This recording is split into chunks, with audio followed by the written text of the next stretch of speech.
दोस्तों, किसी भी चीज़ को समझने के लिए सबसे पहले मन को शांत रखना चाहिए और फिर काम पर ध्यान देना चाहिए, क्योंकि हम मन से ही प्रश्न खोज लेते हैं और मन में ही जवाब देकर बैठ जाते हैं। भगवान राम ने मन को शांत रखने के लिए दो चीज़ें बताई हैं। दोस्तों, रामायण में भगवान राम कहते हैं मन का बेचैन होना उसका स्वभाव है।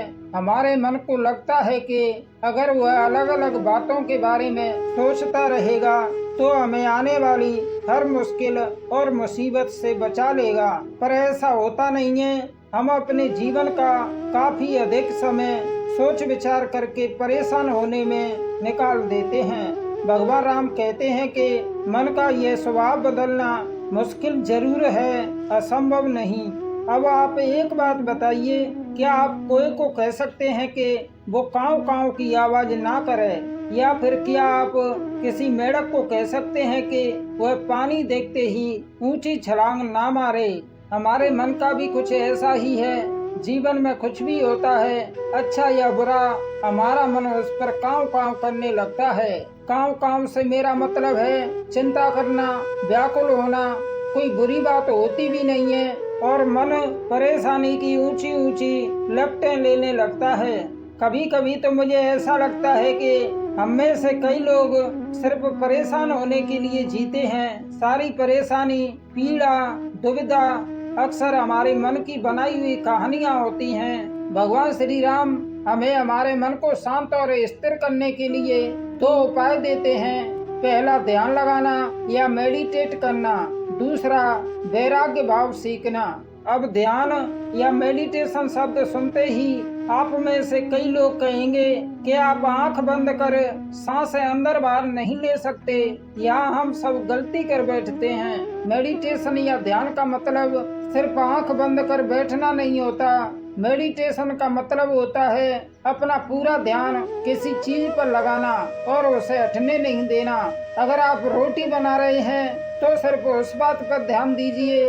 अगर आप पिक्चर देख रहे हैं तो आप पूरा ध्यान पिक्चर पर लगाएं। यह मत सोचिए कि पिक्चर देखकर आप अपना कितना वक्त बर्बाद कर रहे हैं। जब आप जीवन के हर छोटे बड़े काम को पूरे ध्यान से करते हैं तो आपका जीवन ही एक मेडिटेशन बन जाता है।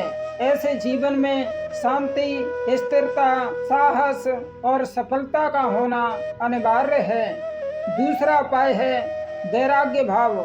वैराग्य का अर्थ ये नहीं कि आप सब कुछ छोड़कर जंगल में जाकर बैठ जाएं। वैराग्य का सच्चा अर्थ है कि आप जो काम कर रहे हैं उसका क्या नतीजा या रिजल्ट निकलेगा उसकी चिंता ना करें। जैसे अगर आपने कोई इंटरव्यू दिया, आप ये कर सकते हैं कि पूरे मन से तैयारी करें और अपना बेस्ट देकर आ जाएं। वह नौकरी मिलना या ना मिलना आपके हाथ में नहीं है। इस नतीजे के पीछे अलग अलग चीजें हैं जो आपके बिल्कुल कंट्रोल में नहीं। तो जिस चीज के बारे में आप कुछ कर नहीं सकते उसके बारे में चिंता भी ना करें। यही वैराग्य का सच्चा मतलब होता है और यही है भगवान श्री राम का दूसरा उपाय, मन को चिंता की लपटों से बचाने का। याद रखिए, आप पूरे के पूरे इंसान हैं। समझदारी, संयम और कुशलता से भरे इंसान। आपका मन जब भी कोई की तरह अलग अलग बातों पर आपको परेशान करने लगे तब अपने मन को भी प्यार से समझाइए और शांत कर लीजिए। बस अपने ऊपर विश्वास रखिए कि आप कभी अपना बुरा नहीं होने देंगे। दोस्तों, उम्मीद है ये बातें आपको अच्छी लगी होंगी। वीडियो को पूरा देखने के लिए आपका बहुत बहुत धन्यवाद।